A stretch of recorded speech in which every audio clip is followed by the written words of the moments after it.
जाकर के उस शब्द में इतनी ऊर्जा, इतनी शक्ति है। शब्द में ऊर्जा है और ऊर्जा में शब्द है। अब समझे कि नहीं? आप कितने लोग समझे? हाथ जरा ऊपर करेंगे। सब लोग समझ रहे हैं। कुछ माताएं बहनों के तो ऊपर से ऊपर जाता होगा, ये शब्द क्या है, अक्षर क्या है, इतनी अक्षर क्या है। जो साधक जन होंगे तो समझते होंगे, लेकिन जी, और जो है कि हम सबको समझने की जरूरत है। सदगुरु कबीर ने कहा कि आज माला फेरने वाले जो भी हैं, कहते हैं कि माला फेरने से तंत्र मंत्र से अगर मुक्ति हो जाती है, तो तंत्र मंत्र से कभी मुक्ति नहीं हुआ है, किसी का नहीं मुक्ति हुआ है। और ये 3 गुणों के अंतर्गत आता है। 3 गुणों का मतलब उत्पत्त होना, पालन होना और प्रलय हो जाना। आप कबीर कबीर ही कहिए। कबीर ये 3 गुणों के अंतर, ये 52 अक्षर जो निकल रहा है, ये 3 गुणों के अंतर्गत आता है, जिसे हम G for generation, O for operator और डी फॉर डिस्चार्ज, मतलब उत्पत्त होना, पालन होना और प्रलय हो जाना। ये 3 गुणों के अंतर्गत आता है ये 52 अक्षर। और सदगुरु कबीर से किसी ने दीक्षा लिया, दीक्षा लेकर के और सदगुरु कबीर का नाम सुमिरन करना शुरू किया, जय सदगुरु कबीर साहब, जय कबीर साहब, जय कबीर साहब। तो सदगुरु कबीर साहब उस सज्जन को, उस भक्त को डांटें, उस शब्द उनको डांटें कि क्या कबीर कबीर रटन करता है। कबीर कबीर कहने से मुक्ति होगी? सदगुरु कबीर ने कहा कि कबीर कबीर क्या कहे, और शोधो सकल शरीर और 10 इंद्रियां बस में करो, आप बनो कबीर। अब तो ताली बजा दो ना जी। तो सदगुरु कबीर कहते हैं कि 10 इंद्रियां को हम सबको बस में करने की जरूरत है। 10 इंद्रियां को जो बस में जो मनुष्य कर लिया, वही कबीर स्वरूप में हो गया। कबीर किसे कहते हैं? कबीर कहते हैं आत्मा के निर्मलता को, आत्मा के पवित्रता को, आत्मा के शुद्धता को, और मन के निर्मलता पवित्रता को ही कबीर कहते हैं। उस परम सत्ता को कबीर कहते हैं। कि क्या क्या क्या कबीर कबीर कहता, अगर कोई भी अगर जाप करने से मुक्ति किसी की नहीं होती है, किसी की नहीं होती है। सदगुरु कबीर एक छोटा सा बीजक में पद है, उसी पद को हम बोल करके अपनी वाणी को, क्योंकि वो ज्ञान का चश्मा हम सबको सदगुरु कबीर ने दिया, विवेक की दृष्टि हम सबको कबीर साहब ने दिया कि कोई मंत्र तंत्र से मुक्ति होने वाला नहीं है जी, भूल जाइए। कोई मंत्र तंत्र से मुक्ति होने वाला नहीं है। सदगुरु कबीर बीजक में कहते हैं कि पंडित बाद बदे सोई झूठा। पंडित मतलब एक ज्ञानी जन जो गुरुआ लोग हैं, ये बात झूठे कहते हैं। कैसे? कि राम कहे जो जग गति पावे, खाड़ कहे मुख मीठा। यहाँ राम खाड़ को क्या बोला जाता है? जो गन्ने का बनता है, रस का। ये बिहार में क्या बोला जाता है? मीठा। क्या बोला जाता है? तो यूपी में खाड़ बोला जाता है। तो सदगुरु कबीर ने कहा कि अगर राम राम कहने से अगर मुक्ति हो जाए, कबीर कबीर कहने से मुक्ति हो जाए, सदगुरु सदगुरु कहने से मुक्ति हो जाए, इससे आप मोटिवेट हो सकते हैं, आपके जीवन में प्रेरणा मिल सकती है, लेकिन इससे मुक्ति नहीं मिल सकती है, इससे मुक्ति नहीं मिल सकती है। तो साहब कहते हैं कि अगर राम राम कहने से मुक्ति हो जाए, तो फिर खाड़ खाड़ कहिए, शक्कर शक्कर कहिए, क्या मुख मीठ हो जाएगा जी? आप विचार करके देखिए। हमारे बातों का दुख कबीर साहब के, उन्होंने ज्ञान का चश्मा हम सबको पहना रहे हैं, लेकिन हम लोग ज्ञान का चश्मा ही नहीं पहने, तो हम सब की भूल है ना जी।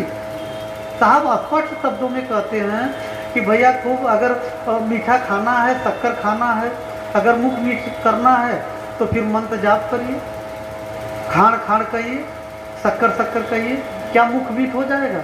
सदगुरु कबीर कहते हैं अगर मुख मीठ हो जाएगा तो मैं मान लूँगा कि राम राम कहने से, हरि हरि कहने से, अल्लाह अल्लाह कहने से, गॉड गॉड कहने से, वाहे गुरु कहने से मुक्ति हो जाए। ऐसा कभी नहीं हो सकता। सदगुरु कबीर साहब फिर कहते हैं कि पावक पावक कहे पाँव जोड़ाए, जल कहे तीसरा बुझाई। सदगुरु कबीर कहते हैं कि अगर अग्नि अग्नि कहने से पाँव जल जाए, तो मैं मान लूँगा कि राम राम कहने से, हरि हरि कहने से मुक्ति हो जाएगी। क्या अग्नि अग्नि कहने से हम सबका पाँव जल सकता है? बस कुछ शब्द कुछ क्षण हम और बोलेंगे इस पर। बहुत गौर, बहुत महत्वपूर्ण शब्द है ये कबीर साहब का। बीजक का शब्द बहुत महत्वपूर्ण है हम सबके जीवन में, हम सबको ज्ञान दशा में ले जाने के लिए और ज्ञान दशा में जीवन जीने के लिए ये सदगुरु कबीर के शब्द हैं। सदगुरु कबीर कहते पावक कहे पाँव जो जाए, जल कहे तीसरा बुझाए। खूब प्यास लगी हो और घर में बैठ करके वाटर वाटर जल जल कहना शुरू करिए, जाप करिए। क्या प्यास हम सबका बुझ सकता है जी? पानी हम सबको पीना पड़ेगा, हम सबको जल पीना पड़ेगा, तब हमारी तीसरा बुझेगी, तब हमारा प्यास मिटेगा। जल जल कहने तभी देखिए कुत्ते बैठे हैं, कुत्ते कहीं लेटे हो उसके सामने जा कर के खड़े हो जाइए और लाठी लाठी लाठी लाठी करना शुरू करिए, कुत्ता भागेगा? कुछ नहीं, कान इधर से ऐसे फटकार करके फिर सो जाएगा। और अगर लाठी उसके सामने खड़ा कर दीजिए तुरंत उठ करके भागेगा। लाठी दिखाना पड़ेगा, मंत्र जाप करने से लाठी लाठी करने थोड़ी ना वो भागेगा, उसे लाठी दिखाना पड़ेगा। तो साहब कहते हैं कि भोजन कहे भूख जो भागे तो दुनिया तर जाए। खूब भूख लगी हो और दाल चावल सब्जी रोटी भोजन भोजन भोजन भोजन करते रहिए, क्या हमारा पेट भर जाएगा जी? भर जाएगा? नहीं ना भरेगा।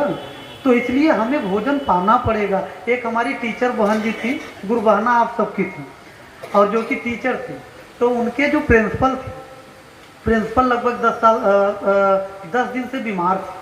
और बीमार होने के बाद जो है कि बीमार होने के बाद स्कूल आई 10 दिन के बाद, तब भी अभी उनकी बीमारी पूर्ण तरीके से बुखार नहीं गया था। और उन्होंने देखा, वो बहन जी बता रही थी कि गुरुजी उन्होंने ताबीज़ बांधा हुआ था। ताबीज़ बोले कि ये मैडम ये क्या है? तो बोले कि ये ताबीज़ है। बोले कि किस चीज़ का? बोले कि ये बुखार जो है ताबीज़ बांधने से हमारा बुखार ख़त्म हो जाएगा, ये ताबीज़ इसका बुखार का है। तो बोले कि ताबीज़ से बुखार ख़त्म हो जाता? हम तो जानते हैं कि दवा लेने से, दवा खाने से बुखार मिटता है और ताबीज़ से बुखार मिट जाता है। तो बोले कि तब मैडम आप भोजन किए हैं कि नहीं? बोले कि भोजन हम करती हूँ, रोज़ करती हूँ। तो बोले भोजन करने की क्या ज़रूरत है आपको? और छोटे छोटे कपड़े लीजिए, उसमें दाल आटा और सब्जी कुछ बांध लीजिए गठरी और अपने हाथों में बांध लीजिए। क्या उससे पेट भर जाएगा जी? उससे भरेगा? फिर उसे दाल चावल सब्जी रोटी हमें पाना पड़ेगा। और अब ऐसे शब्दों का विस्तार करते जाएंगे तो समय भी बढ़ता जाएगा। तो साहब आगे शब्दों में देखते हैं, बहुत महत्वपूर्ण शब्द है ये शब्द, जो आगे का शब्द है ये बहुत महत्वपूर्ण है, इस पर बहुत गौर करिएगा।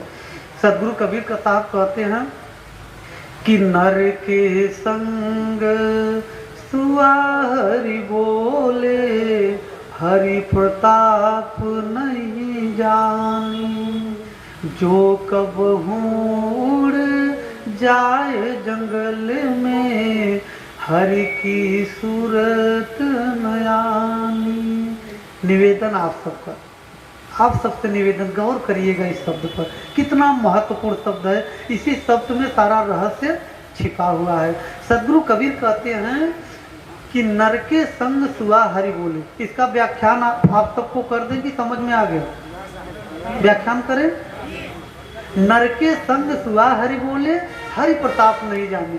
जो तोता जिलाया हुआ, किसी के घर में कोई व्यक्ति जो है कि तोता को जिलाया है, तोता को जिला करके और नर के संग अगर वो उस मालिक के साथ में वो हरि हरि कहेगा तो तोता भी हरि हरि कहना शुरू कर देगा।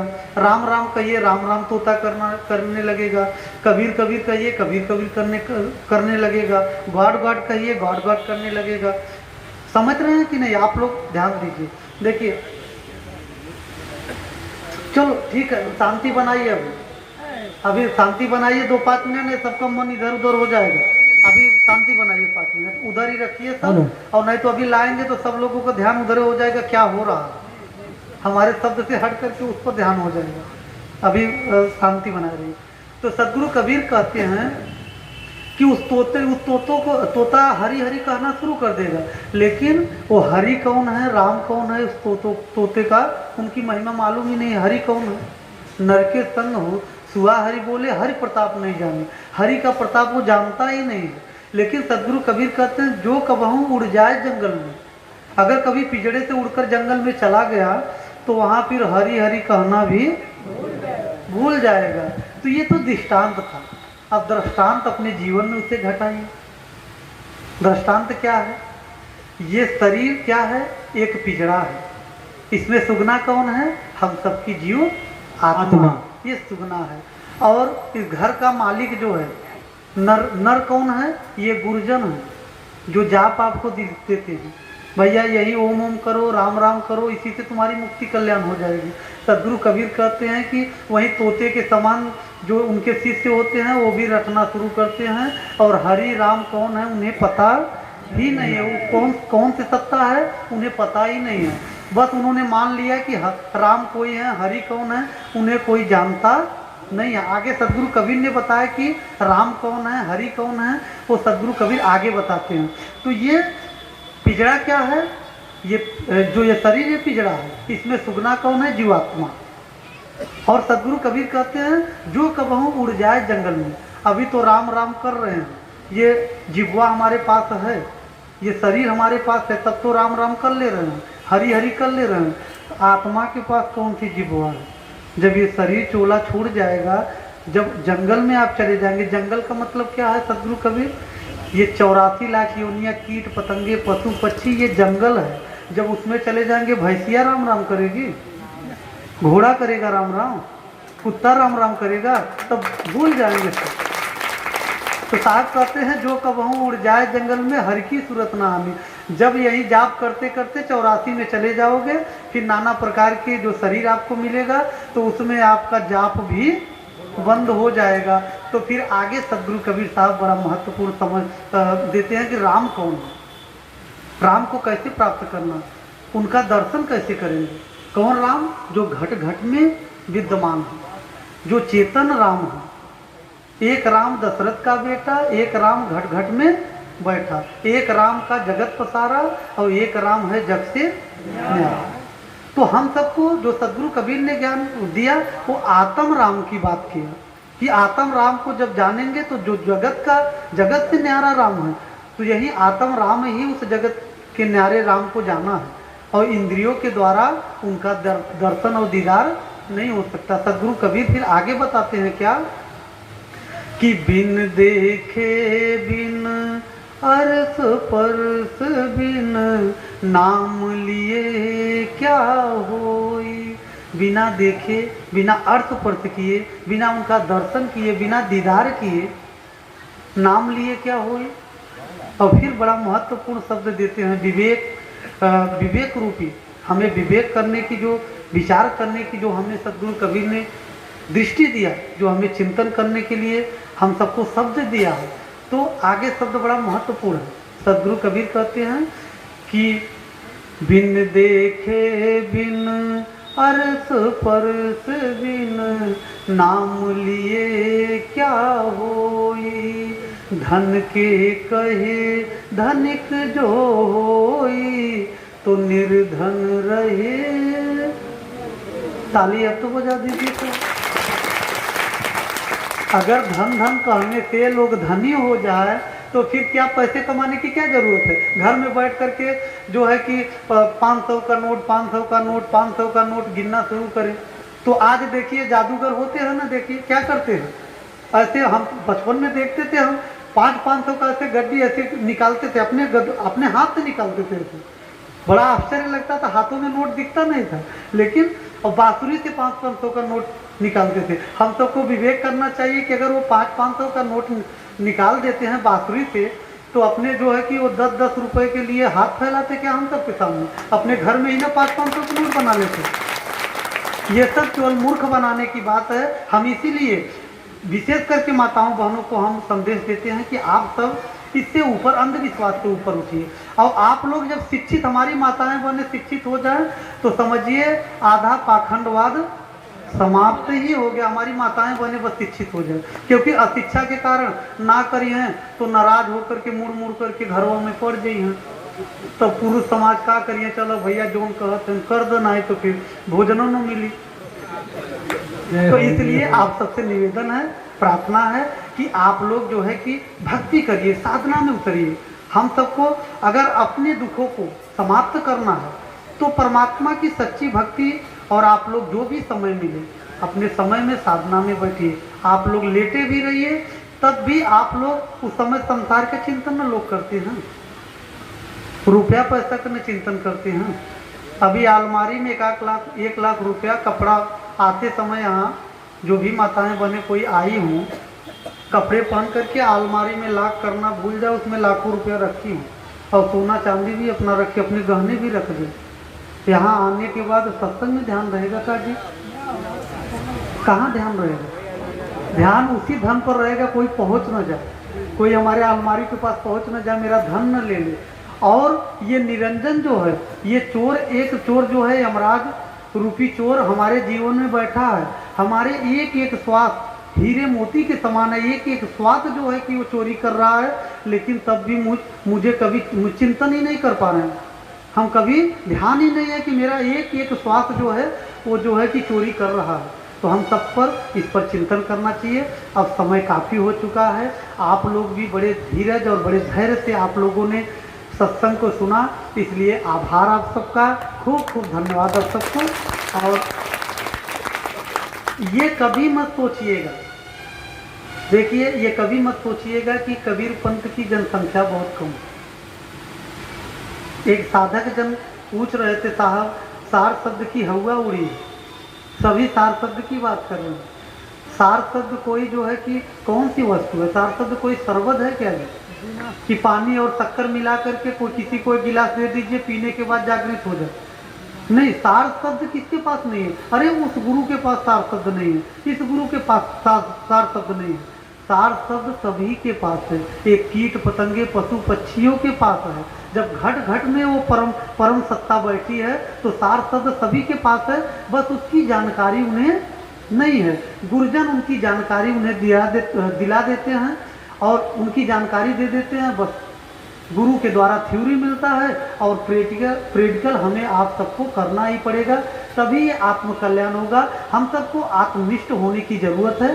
अब हम ज़्यादा समय न लेते हुए और आप सबसे विनती करेंगे, प्रार्थना करेंगे, किसी भी ऐसे भ्रम में न पड़ करके आप साधना में उतरिए। मैं ये इस मंच से, इस आचार्य गद्दी से मैं कह रहा हूँ कि अगर आप साधना में उतर करके देखिए, अगर आपको सत्य का बोध न हो, उस परम शांति को आप प्राप्त न कर सके, उसका अनुभूति आपको न हो, तो भक्ति छोड़ करके दूसरे गुरु कर लीजिएगा, दूसरे गुरु कर लीजिएगा। अगर आपको बोध, लेकिन कोई करना नहीं चाहता, कोई साधना में उतरना नहीं चाहता, वो सोचते हैं ऐसे गुरु मुझे मिल जाए कि बस शब्दों के पकवान से पेट थोड़ी ना भरेगा, कि बस शब्द सत्संग सुना कर। अरे भाई, सत्संग सुनने से अच्छी हम भी, आप भी, अगर जो है कि आप लोग भी अभ्यास करके अच्छी वाड़ियाँ बोल सकते हैं, ये तो अभ्यास का विषय है।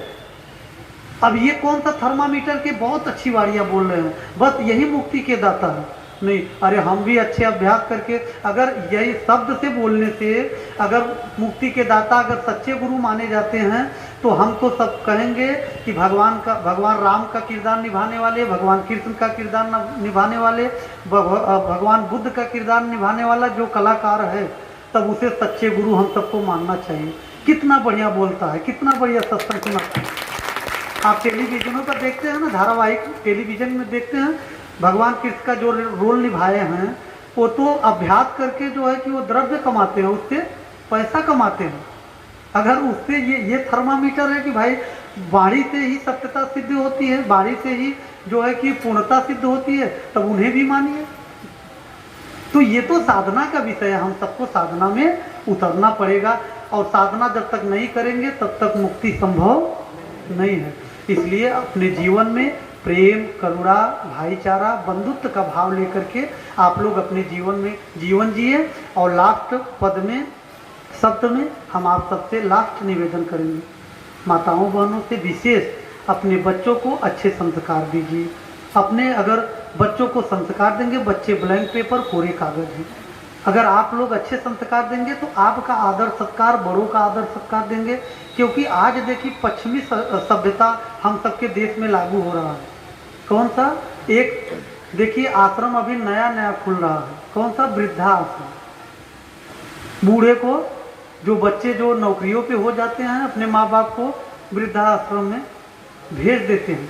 और जब वो उनके बच्चे, आज दुख पूछिए उस माँ बाप के हृदय से पूछिए, उस माँ बाप के जो है कि अंतःकरण से पूछिए कितने कष्ट, अपने परिवार से दूर होकर के कितने कष्ट में है उनका।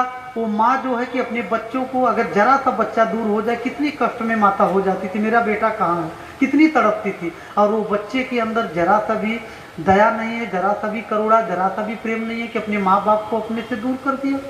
अरे आने वाले समय में कभी आप भी माँ बाप बूढ़े होंगे, कभी आप भी माँ बाप बनेंगे, आपका बच्चा भी वही संस्कार सीखेगा जो आपने किया, वही आपका बच्चा भी करेगा। सदगुरु कबीर कहते हैं कि पाछे दिन पाछे गया और हर से किया न हेतु, और फिर पछताए होत का जब चिड़िया चुग गई। बोए पेड़ बबूल का तो अमवा कहाँ से खाए। अब शब्द बहुत है, शब्द तो खत्म, सदगुरु कबीर का तो शब्द समाप्त होने वाला नहीं है। तो एक शब्द गुरुदेव का, ताका अनंत दिशा, और थाके मुनिजन पंडिता वेद न पावे। एक शब्द ही गुरुदेव का अगर अपने जीवन में आप धारण कर लिए, बस आपका कल्याण हो जाए। तो इसी शब्दों के साथ हम इस आचार्य गादी से मैं पुनः अपने फेकन मास्टर साहब जी को, अपने क्षमा साहब जी को, और जो भी, और सबका नाम तो नहीं मालूम है कि नहीं, साहब बार बार उन्हीं का नाम ले रहे हैं, और हम सब भी इतना परिश्रम किए हैं, हमारा साहब नाम ही नहीं ले रहे हैं, इसलिए नाम नहीं हमें मालूम है। तो हम उन्हें हृदय से धन्यवाद देंगे। सभी आयोजक मंडल, कार्यकर्ता मंडल, सभी को मैं धन्यवाद ज्ञापित करता हूं, और सभी को आशीष प्रदान करता हूं कि उनके जीवन में मंगलमय का वातावरण हो, उनके जीवन में शांति और सुख आवे, ऐसी हम कामना करते हैं। आइए हम सभी मिलकर के इस संसार के सुखमय की कामना कर ले, क्योंकि लास्ट में हम सबसे प्रार्थना करवाते हैं, क्योंकि क्रिया का प्रतिक्रिया और एक्शन का रिएक्शन जीवन में होता है। जैसा आपका मनोभाव होगा वैसे आपके जीवन में घटना घटित होगा।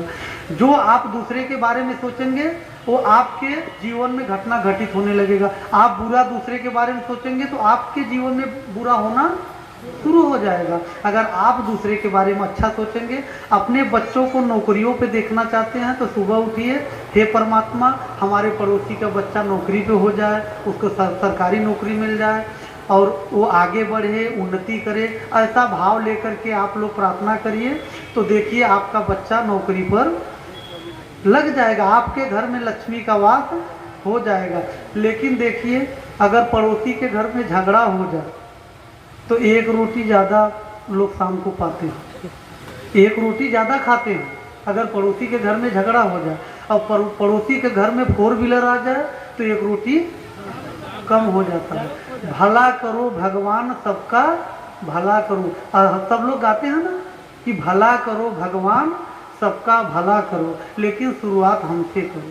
भला सबका हो लेकिन पहले शुरुआत मुझसे करो। ऐसा भाव न हो, सबका भला हो, तो सुखिया सब संसार हो, दुखिया रहे न कोई। ऐसी हम सब इस संसार के लिए सदगुरु कबीर ने जो संदेश हम सबको दिया, सदगुरु कबीर का जो आदर्श है। और अभी एक भगत जी बोल रहे थे साधु को जो है कि परिश्रम करने की क्या ज़रूरत है। एक भगत जी बोल रहे थे साधु को इतना मेहनत करने की क्या ज़रूरत है। लेकिन समझ लीजिएगा अगर कबीरपंथी आप हैं, भगत जी बैठे होंगे, कबीरपंथी अगर आप हैं तो सदगुरु कबीर का जो आदर्श, उन्होंने उनका आदर्श जो था उनसे हम सबको सीख मिली है। सदगुरु कबीर को जो है कि कंबल बुनने की क्या जरूरत है, लेकिन उन्होंने एक हम सबको संदेश दिया कि कहें कबीर कुछ उद्यम कीजिए, आप खाए औरों को दीजिए, खूब परिश्रम करिए, खूब मेहनत करिए, खूब पैसा कमाइए, लेकिन उस पैसे का दुरुपयोग न हो, उस पैसे का सदुपयोग हो, बुरे जगह वो पैसा न लगे। और आइए हम सभी मिलकर के इस संसार की सुखमय की कामना कर लें। उसी शब्दों के साथ हम अपनी वाणी को विराम देंगे। बोलिए सद्गुरुदेव की जय। सभी लोग हाथ जोड़ करके उस परमात्मा से निवेदन करेंगे, सद्गुरु से निवेदन करेंगे। सुखिया सब संसार हो, दुखिया रहे न को। सुखिया सब संसार हो, दुखिया रहे न को। ऐसी मेरी कामना पूर्ण करो प्रभु मोर, पूर्ण करो प्रभु मोर। ऐसे ही गद्दी पर हम निवेदन करा रहे थे तो एक माता जी आई, बोली साहब आपने जो हम वो दोहराए, हम नहीं दोहराए। हमने कहा क्यों? क्योंकि बोले कि हमारा पड़ोसी इतना दुष्ट है, अगर वो सुखी हो जाएगा तो और परेशान हमको करेगा। तो हम धन्यवाद देंगे। और जो है हमारे फिकम साहब जी बता रहे थे कि बाजार के कुछ धर्म प्रेमी जो है इस आयोजन में बहुत सहयोग किए हैं, उनके लिए एक बार ताली बजाकर धन्यवाद दे देंगे आप सब।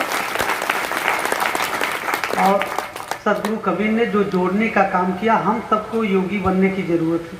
योगी कौन? योगी का मतलब है जोड़ने वाला। योग मतलब होता है जुड़ाव, योगी मतलब जोड़ने वाला। हम सबको योगी बनने की जरूरत है। सर्व समाज को जोड़ कर रखिए, गुरु भाइयों को जोड़ कर रखिए, और ये राग द्वेष ईर्ष्या कलह कल्पनाओं से ऊपर हम सबको उठ जाना चाहिए। और इसी शब्दों के साथ मैं फिकम मास्टर साहब जी को धन्यवाद देता हूँ। और इसी शब्दों के साथ आइए हम सब एक बार सदगुरु के नाम पर जय जय घोष कर लें। दोनों हाथ ऊपर करके जय जय घोष करेंगे आप। बोलिए सदगुरु बंदी छोर कबीर साहेब की जय। सदगुरु मदनपति साहेब की जय। आचार्य गुरुओं की जय। धर्मी पुरुषों की जय। संत समाज की जय। भक्त समाज की जय। आप सभी दिव्यात्माओं को साहेब बंदगी, साहेब बंदगी, साहेब बंदगी।